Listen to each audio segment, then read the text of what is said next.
Hi guys, thanks for joining me again. Sorry this is coming up a little bit late, but I did want to get out my thoughts on Monday's Bachelor episode. So, traditional, he goes on 3 dates, 2 8-on-1s and a 1-on-1. So the first 8-on-1, they go to this pirate dinner theater. It's kind of like medieval times, but pirates instead of medieval lifestyle. So on this date, the first thing that you notice is that he's brought the 2 beauty queens. And so from all of the kind of info you've gotten from last week, you're starting to think there's going to be a bit of drama between them. So they get there, and basically they're told you're going to kind of battle it out to see who is going to get to fight for Colton at that evening's dinner service. And basically that comes down to Kaylin and Tracy. Neither of them actually won the battles. They didn't really show Tracy at all. But Kaylin didn't really win the physical battle. She was chosen because she actually took the time when she wasn't battling to kind of playfully interact with Colton on the side. So the judges felt they had a connection. And so she and Tracy got to basically battle it out at the dinner service to see who was going to kind of get a bit more time with him. So, of course, Hannah B is there and just frustrated and angry, I guess you would say, that Kaylin's getting all this extra time with him. And so then when they actually get to the second part of the night, the dinner part of the night, Hannah basically says to him, I don't understand. You spent all this time with her, and if you like her, you couldn't possibly like me. We're that different.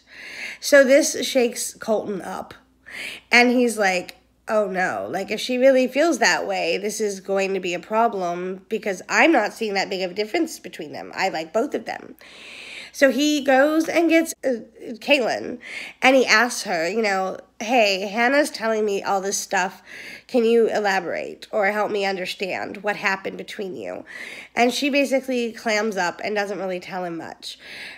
So I was really surprised that in the end, he ended up still giving Kaylin the rose for the night. I mean, yes, they had a really good night. She had won the little challenge, and he had spent most of the evening, from what it shows, talking with her. But I would not have been happy with her response when he was asking her about what went down between her and Hannah. More on that a little later. The other big thing that happened during this particular date is that, of course, he also brought Demi and Tracy. So Demi and Tracy are catfighting the whole time. And now, unfortunately, Courtney is involved because Courtney was trying to have a conversation with him. And Demi came over quite quickly to take her away. So when Demi finally does come back from her minute with Colton, Courtney pulls her aside, and Demi is rolling her eyes, totally not hearing her. Courtney was trying to be nice about it. She's like, I'm not sure you're coming off the way you want to. I think you should be more present and more aware when you do things. But again, Demi was having none of it. So, of course, Courtney is continuing to feel that way about her. So, again, I'm really feeling like Demi is going to be the villain of this season. So that pretty much concludes that date.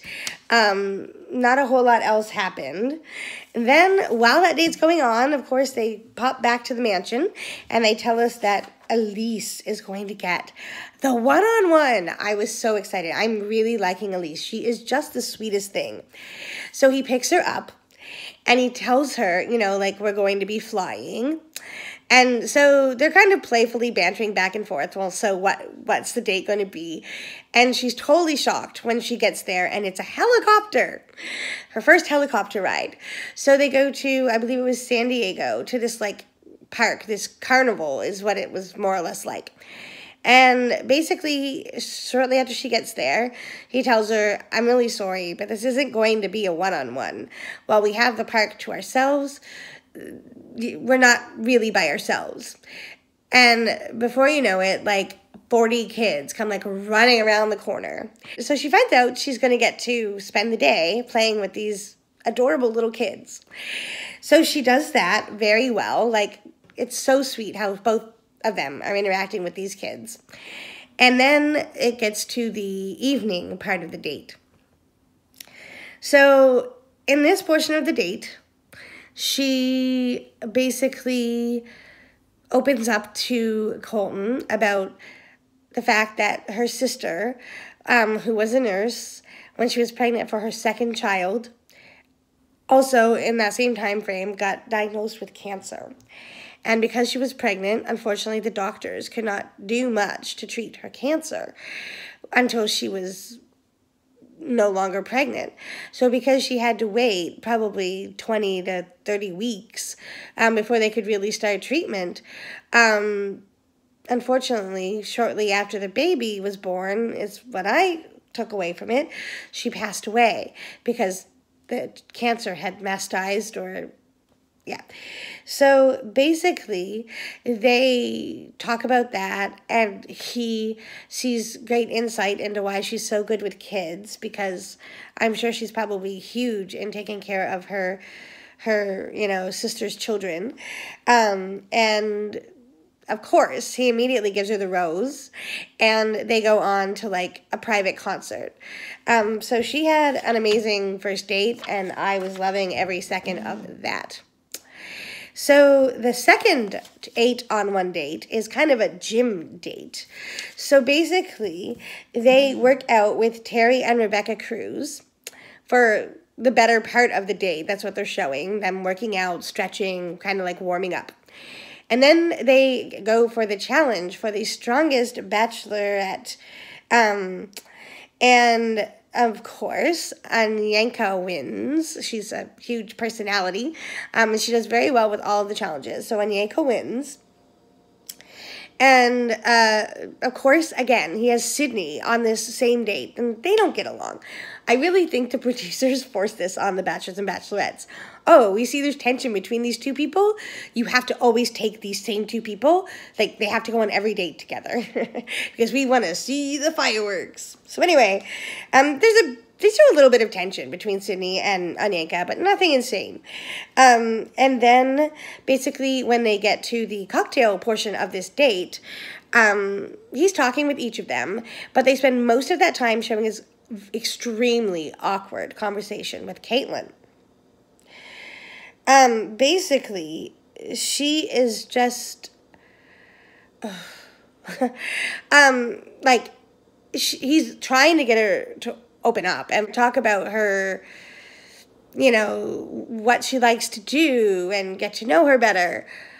Well, she's like totally closed up. Like, she's barely answering his questions, one-word answers. So he ends up sending her home, like, without even, like, sending her back to the mansion for the evening. Just sends her straight home from the date. Now, here's my beef with that.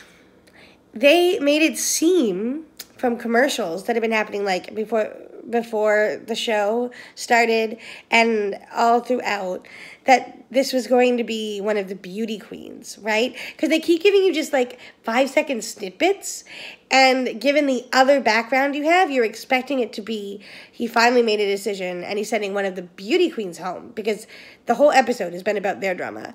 But no, instead it's he's sending Caitlin home, and after you see their interaction, you totally know why. Yeah.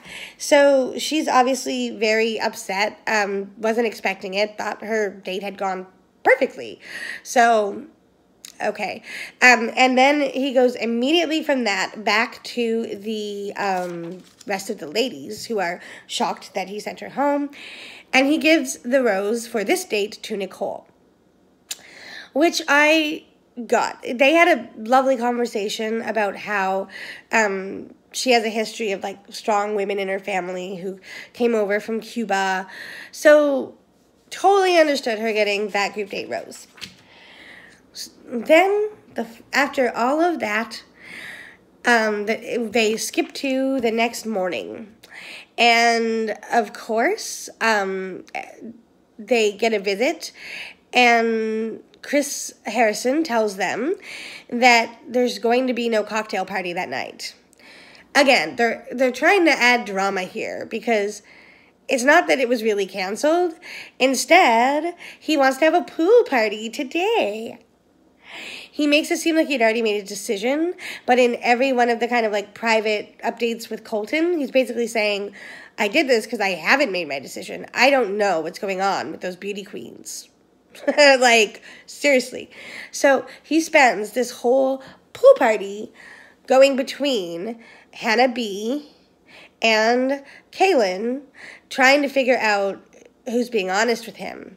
Meanwhile, when he's not with her, Hannah B is like speaking to her friends about how horrible Kaylin is because she's just ruining her experience and she's souring Colton on her and everything else. And I don't know if it's that they're not showing it or that she really is just not having those same conversations, but, like, they're not showing the same thing from Kaylin's side. Like, Kaylin's just kind of, like, upset that this is dramatic and whatever, but she's not, like, going around bad-mouthing, from what I'm seeing, Hannah to the other girls. Anyway, I was really disappointed in Colton with this. I feel like he didn't get to the bottom of it at all. Like, at all. He basically was still getting fluff answers from both of them. And since he already gave Kaylin a rose, he can't send her home now. But I would have been pulling her close. I definitely would have been sending one of them home.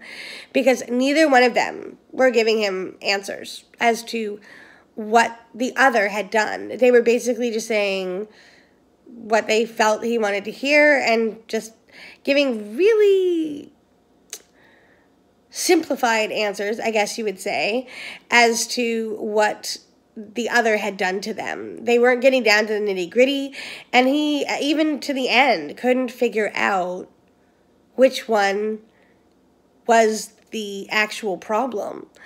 So in the end, he ended up keeping both of them. Of course, we knew he was keeping Kaylin. Like I said, she had a rose.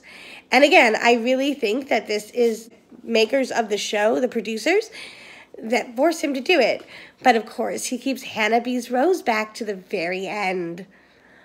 So the drama, you don't know who he's going to take, or if he's going to send her home. So unfortunately, he did keep both of them, and I think we're in for more of this drama next week. He did, however, send home Bree, Catherine, and Nina. Well, we hadn't really heard from either of these three in, like, the last couple episodes. So, again, that doesn't surprise me if he's not making connections with them and they're not shining or standing out on dates. So that wasn't overly concerning to me. The other thing that was interesting to me is that my favorite, and she's still my favorite, even though she wasn't on this episode practically at all, but Hannah G was the one lady who did not get a date this week.